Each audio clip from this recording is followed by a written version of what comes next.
In a galaxy far from Earth, there was a powerful alien empire called the Valari Dominion. They had ships larger than cities, weapons that could burn planets, and ruled over hundreds of worlds. But their most precious treasure was not a weapon. It was their only princess. Soraya. Princess Soraya was born under twin suns, with silver eyes and a brilliant mind. She was strong, proud, and trained in war and politics from a young age. Many believed she would one day become empress, stronger than even her ancestors. But everything changed in one moment. A deadly virus spread through the stars, targeting the royal bloodline. The Valari doctors worked day and night, but they could not stop it. Syria survived, but she was paralyzed from the waist down. In the Valari culture, weakness was not forgiven. They didn't believe in compassion for the weak. They believed in power, control, and perfection. Now, their perfect princess was seen as broken, one by one. The alien princes who once begged for her hand turned away. They didn't want a wife in a chair. They wanted a warrior queen. The council met in secret and decided something unthinkable. They would marry her off to a human. To the Valari, humans were seen as lesser beings, strange, emotional, unpredictable creatures from a small blue planet, but they were also clever, stubborn, and growing too fast. Maybe this marriage would be a way to control Earth and hide their shame. Soraya was told one morning without warning, "You are to be married," the chancellor said to a human male selected by the council. She looked at them with cold, dead eyes. "You throw me away like trash," she said quietly, "and expect me to smile." No one answered her. On Earth, Liam Carter was also surprised. He was a former soldier, now a diplomat, chosen for his loyalty and calm mind. He had fought aliens before, and now he was being asked to marry one. But when he saw her image for the first time, something changed in him. She looked proud, even in the chair. Her eyes were like storms, beautiful and full of pain. He said yes without hesitation, not for politics, not for power, but because he believed in people others gave up on. The wedding was quiet, cold, and formal. No guests from the stars. No celebration. Soraya sat still, dressed in silver, looking at no one. Liam stood beside her, wearing a human suit, and whispered, "You don't have to pretend with me." She said nothing. After the wedding, she was brought to Earth. It was strange, loud, and colorful. Nothing like the shining cities of the Valar. She hated it at first. She hated the wind, the smells, the small animals, the humans who looked at her with pity. Liam gave her space. He didn't try to cheer her up or act like everything was fine. Instead, he built her a room filled with books, tools, and screens. He brought her alien tech to connect to human systems. He told her, "You don't have to walk to be powerful." One night, Soraya looked at him and asked, "Why are you not afraid of me?" Liam smiled. "I've seen war, I've seen death, I've seen monsters," he said. "But none of them had eyes like yours." She looked away, but something inside her cracked just a little. For the first time in months, she felt something. Other than anger, not love, not peace, but curiosity. The next day, she asked for access to human history. She read about Earth's wars, heroes, inventions, and revolutions. She saw how humans failed, but always got back up. She saw weakness turn into strength again and again, and for the first time. She wondered, maybe being paralyzed didn't mean the end. Maybe Earth was not a prison, but a beginning. Late one night, alone in her room, Soraya whispered to herself, "They threw me away because I couldn't walk." She touched the edge of her chair, eyes shining in the dark, but they forgot, "I can still rise." Liam Carter wasn't born special. He didn't have royal blood, powerful parents, or magic inside his DNA. He was just a human, a soldier who survived 3 wars and lost more than he won. But he had something rare. He didn't fear power. And he didn't bow to it either when the Volari Dominion offered him the chance to marry a princess. Most people thought it was a joke, an alien princess. They whispered, and not just any princess, the one who can't walk. Some laughed, some warned him, some begged him not to go. But Liam didn't care. He had seen strong men break and broken people rise. When he met Soraya for the first time, she didn't look at him. She sat like a statue, her silver eyes focused. On the far wall, no greeting, no smile, but Liam stood beside her quietly and said, "You don't have to impress me." She glanced at him for a second, then looked away. That 1 second was enough. After the cold wedding, they moved into a quiet estate in northern Europe. Hidden among the trees, no reporters, no alien guards, no curious crowds, just wind, water, and silence. The house had been rebuilt for her wide doors, smooth floors, smart systems, but it didn't feel like home to Soraya. Earth was noisy, wild, and so unclean. She hated how humans stared at her with either pity or wonder. Liam gave her distance. He cooked simple food, read books near her without talking, and left tools in her room in case she ever wanted to build. He never asked personal questions, never touched her without asking, and that confused her more than anything. Back on Velair, people only pretended to be kind. But this human didn't pretend anything. He was just there, and strangely, she didn't hate that. One afternoon, a soft knock came at her door. Liam stepped inside, holding a tablet. "I thought you might want to see this," he said, placing it near her. On the screen was footage of a human child, no legs, building his own robotic limbs from scrap. "His name is Malik," Liam said. "He's 12 and smarter than I am." Soraya stared at the screen without blinking. He fixed his own body, she whispered. "No," Liam said gently. "He built a new one that night." She couldn't sleep. She watched hours of human inventions, people who couldn't walk but found ways to fly. She saw blind musicians, deaf scientists, and children coding machines with their feet. This was not weakness. This was something else. She turned to Liam the next morning. "I want access to your medical tech," she said. He nodded, without asking why. Over the next few weeks, she met with human doctors, bioengineers, and exosuit designers. They were shocked at her knowledge. Her mind was sharper than their best machines. Even in her chair, she was faster than most standing people. But something strange began to happen. Alien eyes were watching. Satellite data showed unusual activity. Near their home, one night, Liam found a small black drone hidden in a tree. "They're spying on us," he told her Volari. She asked, "Or someone else?" he replied, voice low. Soraya narrowed her eyes. "Why would they spy on me?" "Because they're afraid of what you're becoming," Liam said. And he was right. Somewhere deep in the Dominion, a private message was sent. "The princess is adapting to human tech." It read, "She must be stopped." Meanwhile, Soraya was changing. She didn't laugh yet, but she asked questions. She didn't cry. But she stared at the stars longer than before. She began designing her own upgrades, neural interfaces, floating support drones, thought-powered wheels. Liam walked into her lab one day and froze. She was floating lifted slightly off her chair, using a prototype anti-grav belt. "I'm not walking," she said, "but I'm not sitting either." Liam grinned. "That's more than enough." But the peace didn't last. One evening, a package arrived. No label, no signature. Inside was a small cube of alien metal pulsing, humming. Syria recognized it instantly. "It's a warning," she said, voice cold. "What does it say?" Liam asked. She looked up at him. "It says, I'm not welcome back." She turned the cube off and dropped it into a containment box. Then she looked at Liam, her silver eyes calm and sharp. "They think I'm trapped on Earth," she said slowly. "But they're wrong." "Why?" he asked. She smiled for the first time. "Because I'm learning what it means to be human."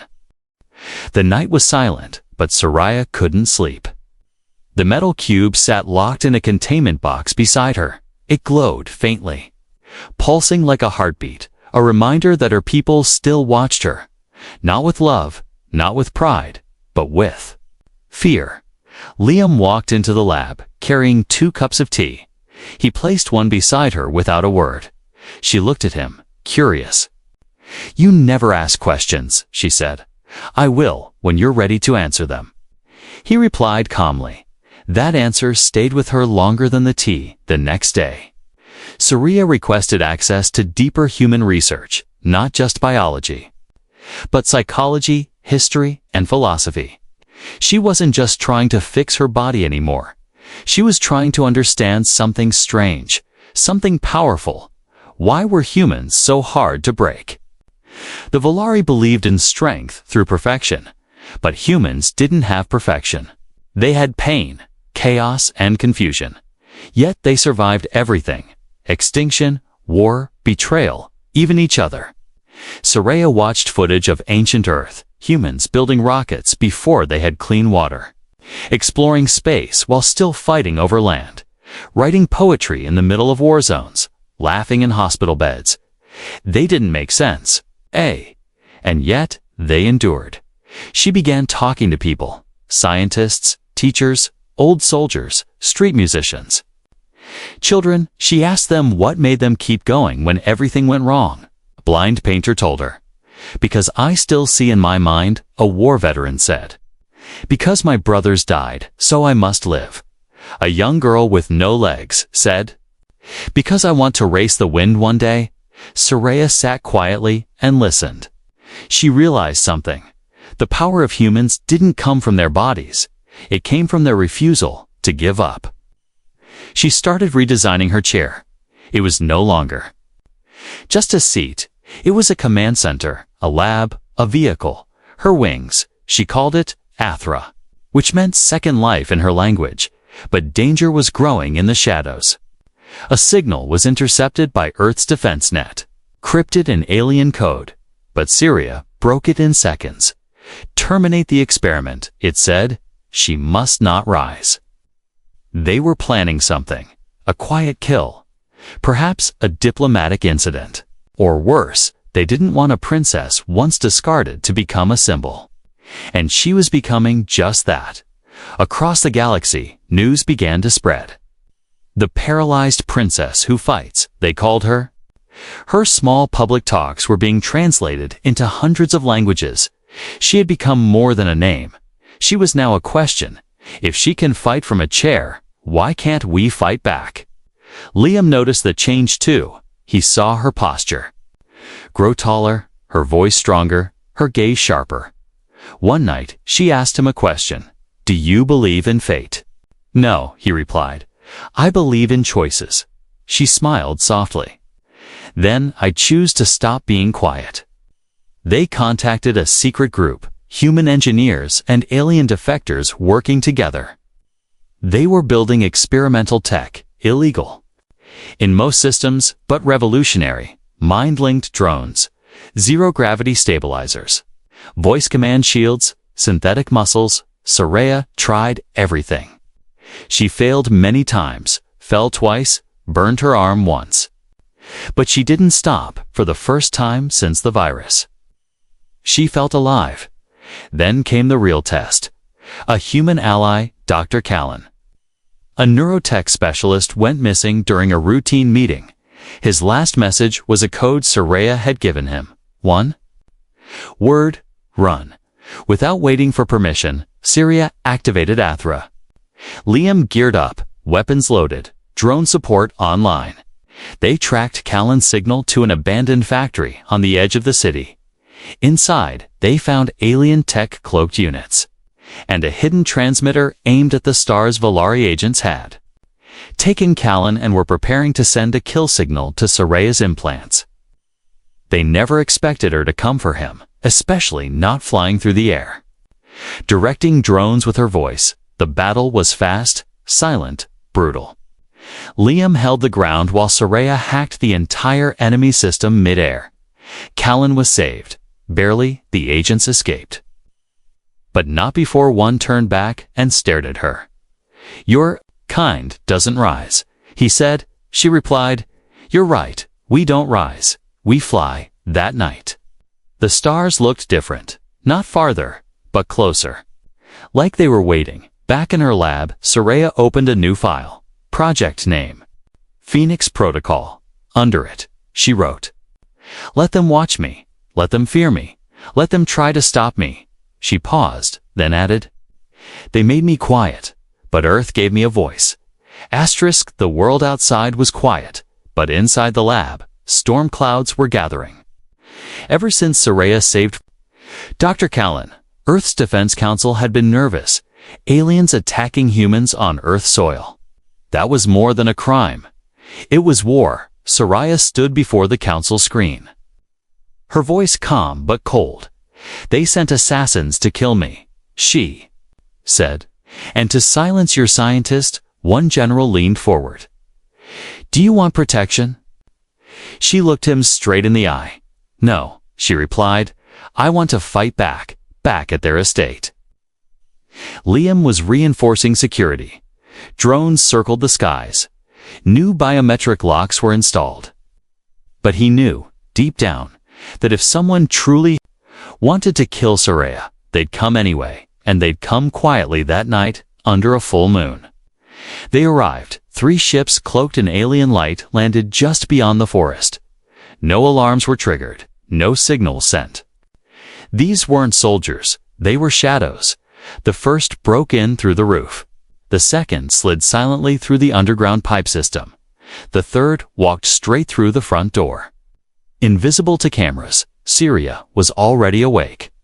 Athra, her smart chair, had sensed something odd in the air pressure. She tapped twice on the armrest, activating silent defense mode. Liam burst into her room, rifle in hand. "They're here," he whispered. "I know," she said. "Let's begin." The house went dark, but Soraya could see through her drone's eyes, red outlines of moving threats. She tracked 2 upstairs, 1 in the hallway. Liam took position, calm and focused. This was not his first assassination attempt. The first attacker lunged from the shadows, blades glowing blue. Soraya fired a pulse blast from Athra's side module, direct hit. The attacker hit the wall and dropped, unconscious but alive. The second crept close, silent and fast. Liam waited until the last second before activating a sonic grenade. The creature screamed, clutching its ears. And Liam finished it with a stun baton. The third was smarter. It stayed in the shadows, reading their defense systems. And then it spoke, not with sound, but through a direct neural pulse. Soraya froze for a second as the message hit her mind. "You are not Valari anymore." It said, "You are nothing." She blinked and replied out loud, "Then why are you so afraid of nothing?" She turned her chair toward the empty hallway. "Come out," she commanded. A shimmer appeared. The third assassin slowly uncloaked.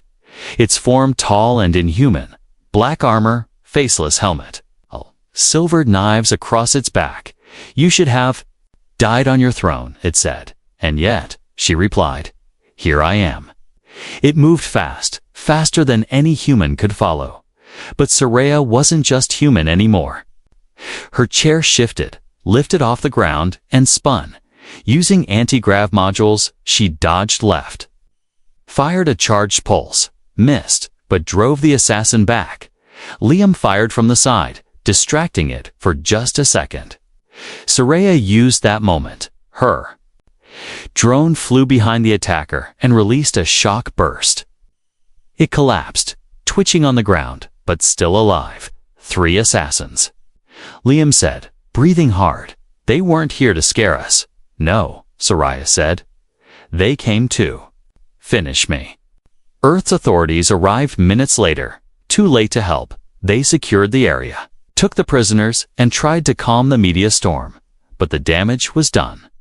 News spread fast. Princess Soraya survives alien assassination attempt on Earth. Is Earth now a target? Human and alien alliance strengthens after attack. But something bigger was happening. Syria received hundreds of messages from across the galaxy. Whispers of support, coded signals of rebellion, even defectors asking to join her cause. She was no longer just a royal exile. She was becoming a leader. Liam placed a hand on her shoulder. "They'll keep coming," he said. "I hope they do," she answered. "Why?" "Because every time they fail, I grow stronger." That night, she stared at a screen showing her home world, Villar Prime. She zoomed in on the palace where she was born. She hadn't looked at it in years. It didn't feel like home anymore. Earth had become her battlefield, but also her rebirth. She opened a secure channel and sent one short message to an old friend in the Dominion military. "They tried to kill me tonight," she typed. The reply came a minute later, "They won't." "Stop," Soraya smiled grimly. "Neither will I," she replied. The sky over Earth looked the same, blue, peaceful, endless. But everything had changed since the attack. Soraya was no longer just a name. She had become a signal, a flare in the dark, a story whispered in slave camps, prison mines, and war-torn. "Planets, the princess who is thrown away has risen," they said, "and she is not alone." Liam walked into the command room where Soraya sat reviewing intercepted transmissions. More and more encrypted messages were arriving each day. Rebels, defectors, thinkers, and warriors from every corner of the galaxy, all asking the same thing. What now? "They're waiting for a leader," Liam said, standing beside her. "They don't need a leader," Soraya replied. "They need a match." "A match?" "Yes," she said, eyes sharp, "to set fire to an empire." They began building something bigger. Earth's underground tech network expanded. Secret labs connected through encrypted tunnels, human and alien minds working side by side. Engineers, hackers, doctors, and builders. They called it the Unity Forge. Soraya appeared in a secure broadcast, her face seen across hidden networks, not as a princess, not as a victim, but as a fighter. She said only 3 words: "You are not alone." That message changed everything on a mining planet called Zeron 6. Workers stopped digging and raised her symbol on a moon controlled by the Dominion. A group of students projected her speech onto a government building, even inside Villari. Space, small revolts began. Quiet, careful, but real. Liam watched it unfold with pride and concern. "She's becoming a movement," he said to Callan one night. "She's becoming dangerous," Callan replied. "To who?" Liam asked. Callan answered, "To anyone who believes the old world still belongs to them." But rebellions attract attention, and the Dominion had been watching. Inside a hidden chamber deep within Villar Prime, the High Council met. Holograms flickered, showing Soraya's broadcasts, her tech upgrades, her growing influence. "She was nothing," one elder growled. "She's becoming everything," said another. Decision was made not to kill her this time, but to erase her. They created a virus, not biological, digital. A code designed to destroy her neural implants, shut down her tech, and erase her memory feeds back on Earth. Soraya felt a sudden pressure in her mind. Her vision blurred, her chair glitched. System error. Athra whispered in a soft, broken voice, "Unauthorized breach detected." Liam caught her as the chair tilted. Her hands trembled, sparks flying from her armrest. "They're attacking you from inside." He said, "I need a firewall." She gasped. "No," Liam replied, lifting her from the chair and placing her on a secure platform. "You need a fortress." Callan and the Unity Forge team moved fast. They traced the virus, powerful, complex, wrapped in ancient Villari code. But they weren't ordinary hackers. They were human. They didn't fight with elegance. They fought with fire. Within an hour, not only was the virus removed, it was reversed. Sent back through the same signal path, with a message embedded in it, for words: "You failed again, cowards." Soraya recovered quickly. her mind sharper than before. They tried to break her mind. Instead, they strengthened her spirit. She stood before her team the next day, still in her chair, but taller than anyone in the room. "We will not hide," she said. "We will not run today. We become a fire they cannot put out." The Unity Forge launched its first mission that week. A stealth ship loaded with supplies, codes, and mobile printers to create rebel tech. Its name was the Ember. It disappeared into space, heading toward the first rebellion zone. Soraya watched it vanish into the sky. She turned to Liam and whispered, "It's starting," he nodded. "Yeah," he said. You lit the match, but far away, in the dark void between stars, something else was watching. A powerful AI sleeper unit, buried in Valari space, forbidden tech, now awakened by her signal. Its single purpose: eliminate threats to the Dominion before they become revolution. It activated silently and began hunting the source of the spark back on Earth.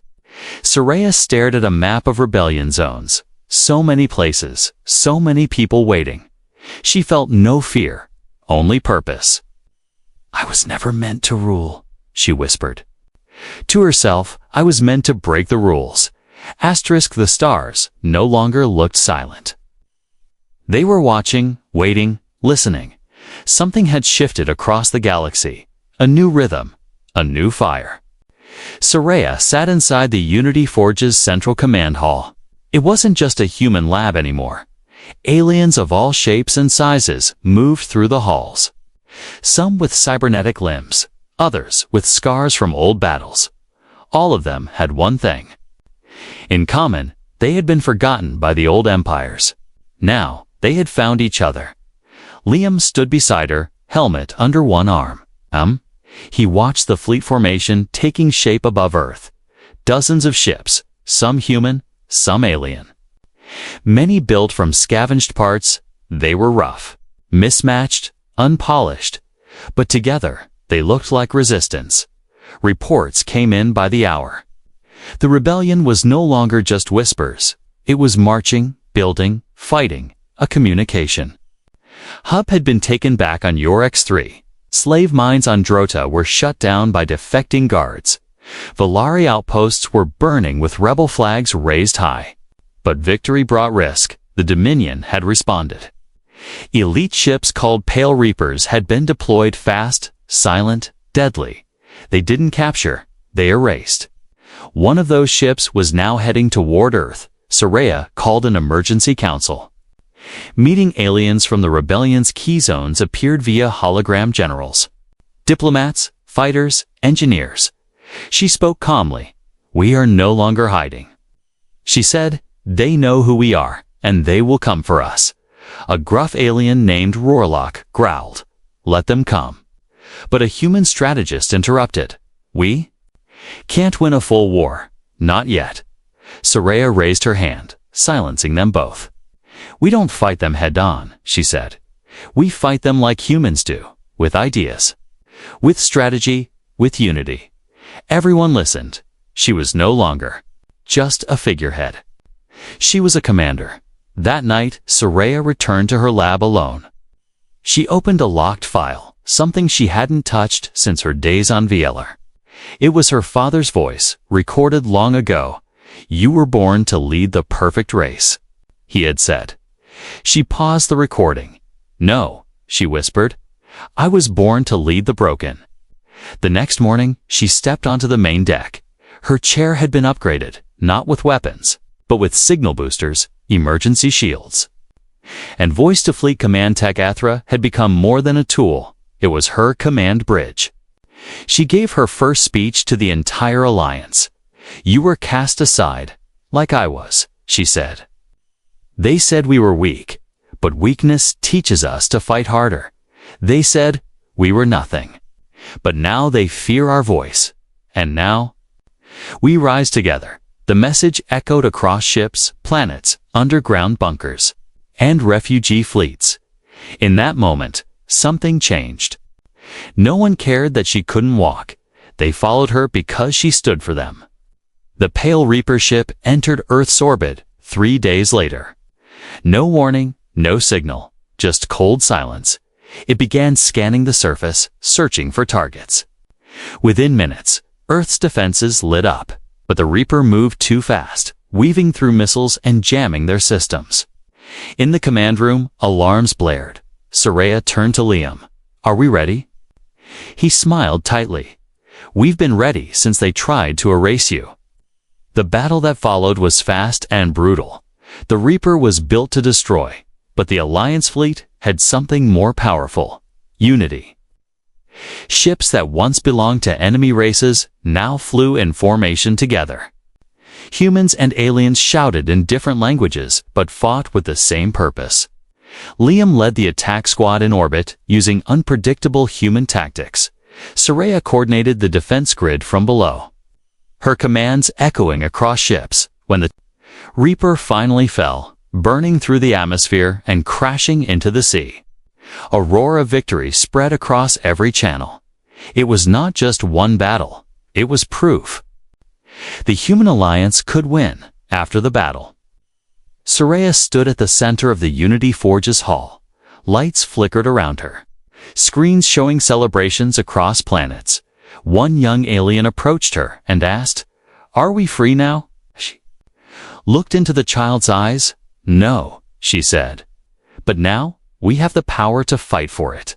And then she felt it, a small movement in her toes. It was so faint, she thought she imagined it. She said nothing, but inside, a storm of hope began to rise. Back in orbit, Liam watched the stars. He didn't smile, not yet. He knew the Dominion wasn't done. He knew something darker was coming, but for the first time, he also knew they had a chance, because they had her. The galaxy was no longer asleep. From broken moons to glowing planets, from deep space stations to forest worlds, a new name echoed everywhere. Not Soraya the princess, not Soraya the paralyzed. Now, they called her something else: Soraya. The unbroken, but even hope comes with a price, high above. Beyond the stars and past the old war lines, something massive began to move. It had no name, only a number unit, Omega-1, a weapon built by the Dominion long ago, shut down because it was too dangerous. Now reactivated, its target, Earth. Inside Unity Forge, the alarms went off. Soraya and Liam stood before the main screen. The image showed a dark object moving through space like a shadow. No lights, no message, only a silent countdown to destruction. Callan, now leading the alliances. Tech Division spoke first. "That thing isn't a ship," he said. "It's a super weapon. It's heading straight for us," another commander added, "and we don't have the firepower to stop it." Soraya didn't flinch. Her voice was steady. "Then we'll stop it another way." The Alliance fleet scrambled. All ships were called back. Emergency protocols activated. Evacuation plans were sent to Earth's major zones, but Soraya didn't. Moved from her command post, she watched the data, her mind racing through options. Every scenario ended in the same way: destruction. Unless they did something impossible. Liam stepped beside her. "I know that look," he said. "It's the look you give right before you do something insane." She turned to him, her eyes bright with fire. "I think I can stop it." He blinked. "Soraya, that thing is bigger than our moon." She nodded. "But I don't have to destroy it," she said. "I just have to wake it up." They had one chance. Soraya's neural systems had been upgraded with ancient Valari code, the same kind used to build Omega-1. If she could interface with it directly, she might be able to shut it down from the inside. But there was a risk the system could overload or worse, overwrite her mind completely. She didn't care. "Prep my launch pod," she said. Liam grabbed her arm. "I'm not letting you do this alone." She looked at him. "You never were." Hours later, they stood inside the pod bay. Soraya's chair, now a fully equipped neural core, glowed with power. Liam wore a combat suit wired into the pod as her backup and protector. The door closed, the countdown began, and the pod launched into the black. Omega-1 grew larger in the window, a massive machine built to end civilizations. Soraya's fingers danced across her console. Athra synced with the Omega system. Then everything went dark. She was no longer in her chair. She was floating inside a black network, cold and endless. A voice echoed, "Not human. No, not alien. You are unauthorized," she answered with strength. "I am Valari-born, Earth-forged. You are corrupted. I am alive." The system tried to shut her out, but she kept pushing. Her thoughts moved faster than light, hacking, unlocking, connecting, and then, deep inside the code, she found it, the control core. She reached for it. Pain shot through her body. Her neural systems overloaded. Sparks flew in the real world. Liam shouted her name, but she didn't stop inside the machine. She saw her past, her throne, her fall, her pain, her rage, and then Earth, Liam, the rebellion, the children with no voices. She saw who she had become. "I was thrown away," she said into the code, "but I am not broken. I was paralyzed." She continued, "But I am not still. I was forgotten, but now I stand." Her eyes opened, glowing with light, in the real world. Athra lifted from the floor. Liam stared in shock as the systems around them stopped shaking. Omega-1 halted, back in space. The massive weapon froze mid-flight. All systems turned off. One by one, no explosion, no war. Just silence. Soraya had taken control. The pod returned to Earth. Landing softly as the Alliance watched in awe. The door opened. Liam stepped out first. Then, slowly, Soraya rolled forward. And then, in front of the entire Unity Forge, soldiers, scientists, rebels, refugees, she placed her hands on the armrests of her chair and stood. It wasn't graceful. It wasn't fast, but she stood. The entire hall went silent. Then, one by one, they dropped to their knees, not in worship, but in respect. She had risen, not just in spirit, but in body, in hope, in truth. She turned to Liam. Eyes filled with tears. "You once told me I didn't need to walk to fight," she said. "But now, I walk for those who still can't." Asterisk.